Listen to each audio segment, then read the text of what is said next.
Le temps de faire un détour tout de suite par l'actualité européenne.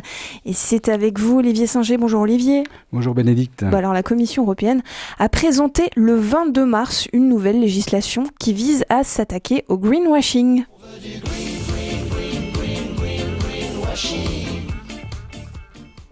Olivier, c'est quoi le greenwashing ? Ça consiste en quoi ? Alors le greenwashing est aussi appelé, on va dire francisé, l'éco-blanchiment ou même encore le verdissage.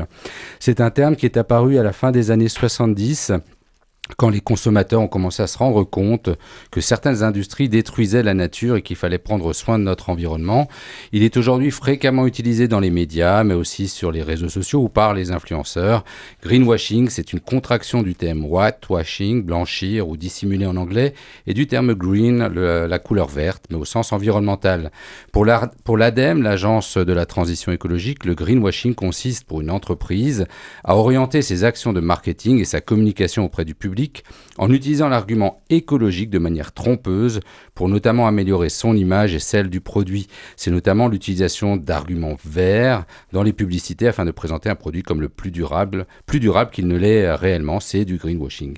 Cette pratique est à la fois trompeuse pour les clients, mais aussi déloyale pour les entreprises qui s'efforcent véritablement d'améliorer leur performance environnementale.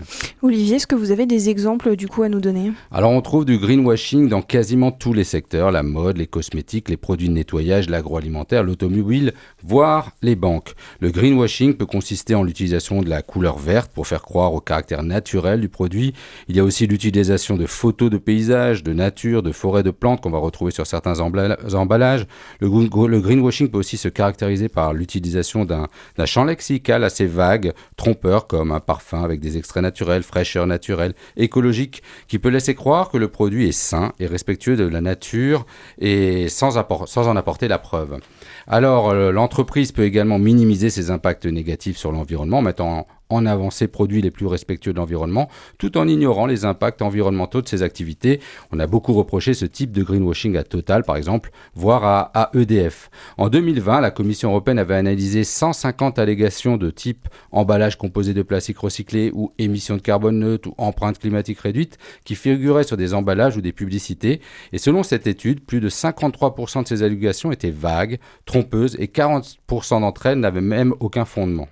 Dès lors, qu'a prévu la Commission européenne pour lutter contre le greenwashing ? Alors avec cette proposition, la Commission européenne entend désormais interdire toute affirmation qui ne serait pas soutenue par des bases factuelles et scientifiques accessible via un QR code ou un site internet. Les États devront veiller à ce que les allégations écologiques soient justifiées par des preuves scientifiques largement reconnues et identifier tous les impacts significatifs pour l'environnement.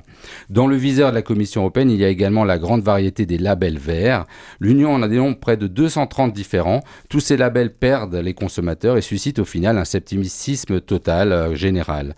Pour éviter la prolifération de nouveaux labels et conforter la confiance dans les labels existants, la Commission européenne propose de renforcer les contrôles par des vérificateurs indépendants. La création de nouveaux labels ne seront autorisés que s'ils garantissent un niveau d'ambition environnementale supérieur au système existant, tel que l'écolabel de l'Union européenne.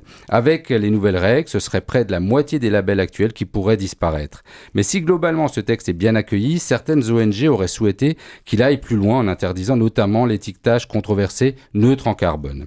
C'est désormais donc aux États, puisqu'on est à la phase de la proposition par la Commission, ce sera aux États membres et au Parlement européen de trouver un accord sur le texte afin de donner l'assurance, cette fois-ci aux consommateurs, que les produits vendus comme écologiques le sont véritablement. Olivier Singer, un instant d'Europe Direct à Strasbourg. Merci beaucoup Olivier. Il n'y a pas de quoi, à bientôt.